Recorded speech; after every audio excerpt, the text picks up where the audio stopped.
Chers frères et sœurs dans le Christ, bien-aimés de Dieu, je vous salue la paix de Dieu. Soyez bénis. Dans la divine volonté, je viens humblement vous donner un autre de mes témoignages.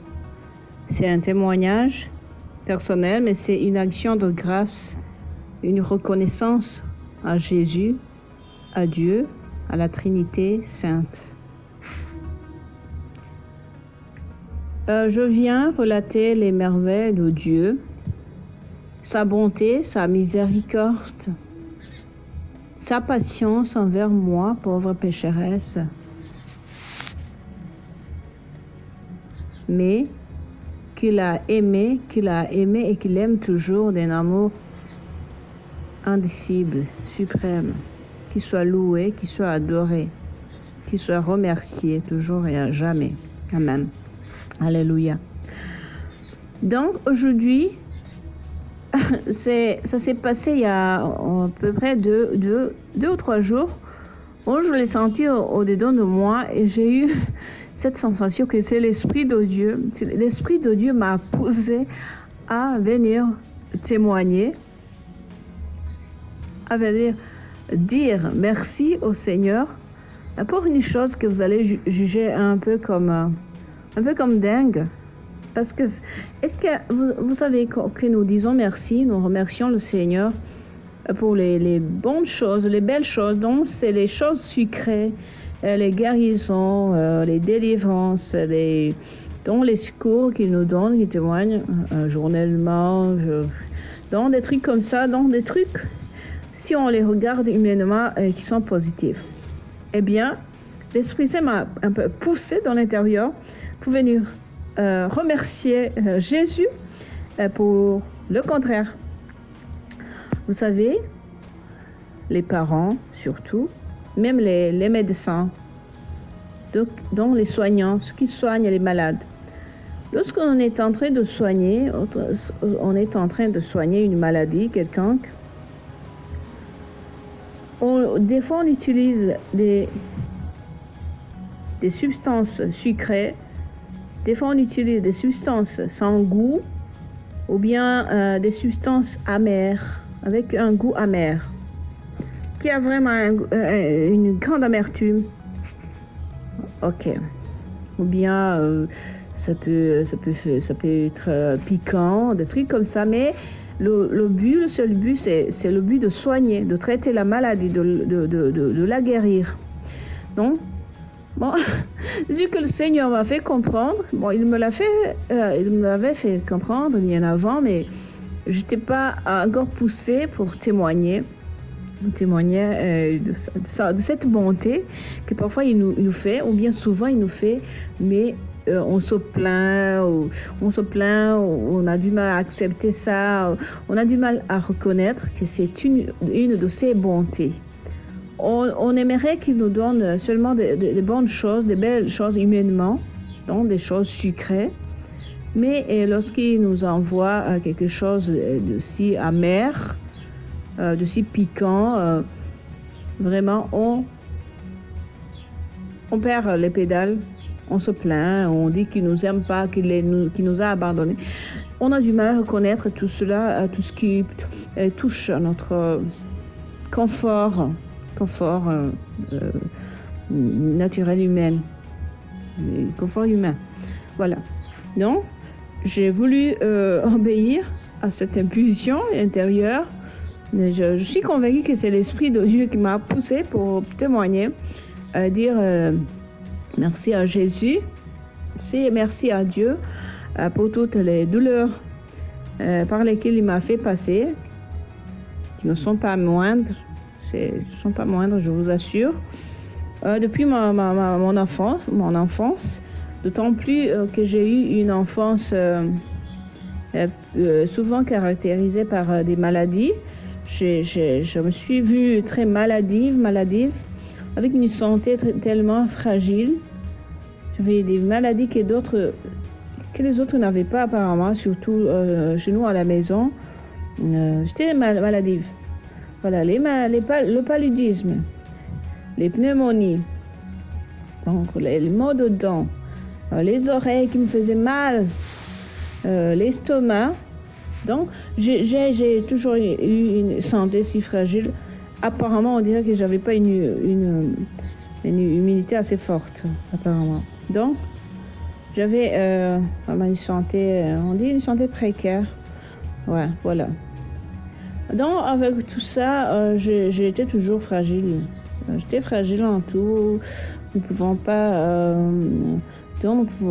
pouvons pas soulever de gros poids, des choses très lourdes, des trucs comme ça. Au fur et à mesure que j'ai grandi, ça devenait un problème pour moi. Et ça me stressait, même des fois ça m'a occasionné des... comment est-ce que je peux le dire? Dans notre société si égoïste, on n'approuve pas beaucoup les handicapés parce que lorsqu'on est comme ça, on est handicapé, mais intérieurement. Il y a des handicapés physiquement, ça se voit, il y a handicapé du bras, de la jambe. Mais lorsqu'on est handicapé intérieurement, on ne te croit que si tu tombes par terre ou si tu deviens gravement malade et tu vas, lorsque tu es hospitalisé. C'est le problème que j'ai eu. Ma famille, bien sûr, m'a compris, toujours compris.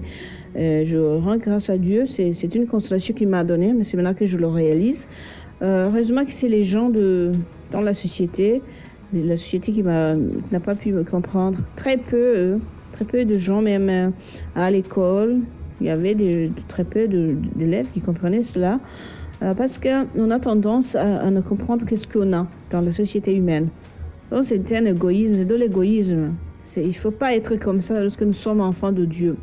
C'est le combat que nous devons faire, lutter contre nous-mêmes, lutter contre tout ce qui ne devrait pas être, tout ce qui ne devrait pas caractériser l'enfant de Dieu.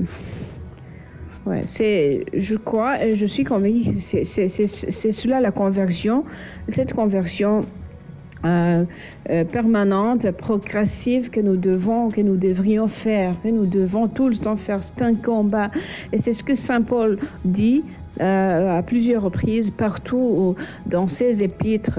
Lorsqu'il dit, tu sens que c'est ce combat spirituel, c'est de son combat spirituel dont il y parle, la conversion qui ne se fait pas comme ça, pas comme d'un seul coup, non, la conversion qui est progressive. Donc ce combat, cette prise de conscience, de combattre tous les jours, de savoir nous combattre le moi, l'humain et notre volonté humaine qui est la plupart du temps contraire à la volonté divine. Donc notre volonté, notre désir humain est souvent opposé à ce que Dieu veut.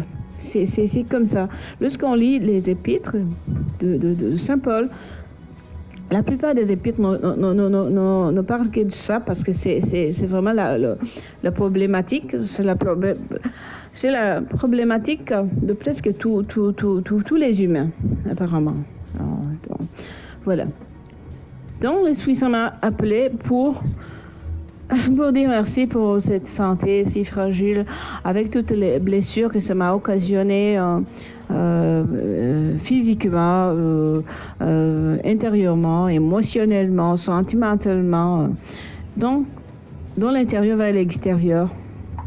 Et lorsque je fus un peu adolescente, j'ai été confrontée au mal des luttes, des conflits des peuples.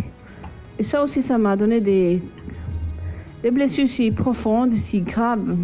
Je pourrais dire mortelles, mais non, je comprends que tout cela, Dieu s'il a permis que j'y passe, c'est parce qu'il avait un bon plan pour moi. Je sais que tout cela, il n'a pas provoqué cela, mais il a permis. À toute chose qu'il a permis que ça m'arrive, c'était mal, c'était blessant, ça faisait mal, c'était humiliant. Je reconnais, c'était sa bonté. J'ai même pas pu ni su lui dire merci. Maintenant, je le fais au nom de Jésus, dans sa divine volonté. Et je lui remercie, je lui donne tous les hommages qui lui sont dus. Merci Seigneur, merci Jésus. pour tout remède si amer, si piquant, si brûlant que tu as utilisé dans ma vie et que je n'ai pas reconnu. Maintenant, je le reconnais, je te rends grâce en union avec tous ceux qui entendent ce témoignage, tous ceux qui veulent bien s'unir à moi le plus profondément possible. Je remercie pour tout ce que j'ai dans l'esprit, tout ce dont je me rappelle et tout ce dont je ne me rappelle plus. Tout ce qui a touché mon esprit, mon âme, mon cœur, mes sentiments, mes émotions, mon corps, et toutes les parties de mon corps, de mes cellules. Je remercie le Seigneur pour toutes les humiliations si grandes et mortelles de ma vie qu'il a accepté que je subisse. Et des fois, je me demandais pourquoi est-ce que Jésus a permis cela, alors qu'au fond, il sait que je l'aime, il sait que je cherche sa sainteté, il sait que depuis toujours je cherche, même si je suis pas toujours arrivée, toujours chercher l'intimité avec lui. Pourquoi il a permis ça? Donc, actuellement, je comprends que tout cela avait un seul objectif. Me rendre, c'est comme donc me perfectionner, me sanctifier. C'est comme un peintre qui a un pinceau qui est en train de peindre un tableau quelconque. C'est comme ça que le Seigneur agit envers nous, envers notre âme. Ouais, je le comprends maintenant. Je sens qu'il a utilisé tous les moyens qu'il jugeait bons, oui, pour peindre mon âme. Et je sais qu'il continuera aussi longtemps qu'il trouvera que mon âme n'est pas parfaite comme qu'il la veut. Et c'est bien qu'il soit loué, qu'il soit remercié. Ouais, voilà. En fait, c'était... c'est ce que je voulais vous dire. Je voulais lui remercier et vous dire, et vous appeler à vous unir à moi pour lui dire merci. Merci Seigneur, alléluia, sois béni, alléluia, alléluia, alléluia, sois béni Jésus, sois béni pour ton amour, sois béni Jésus parce que tu patientes envers nous. Nous sommes très lents, trop lents à comprendre, à voir. Sois loué Jésus. Aussi pardonnez-nous par ton sang, parce que sur la croix, tu as tout fait, tu as tout réalisé, tout a été consommé alors par ton sacrifice sur la croix. Sauve-nous, pardonne-nous Jésus, délivre-nous d'une façon plénière. Merci Jésus.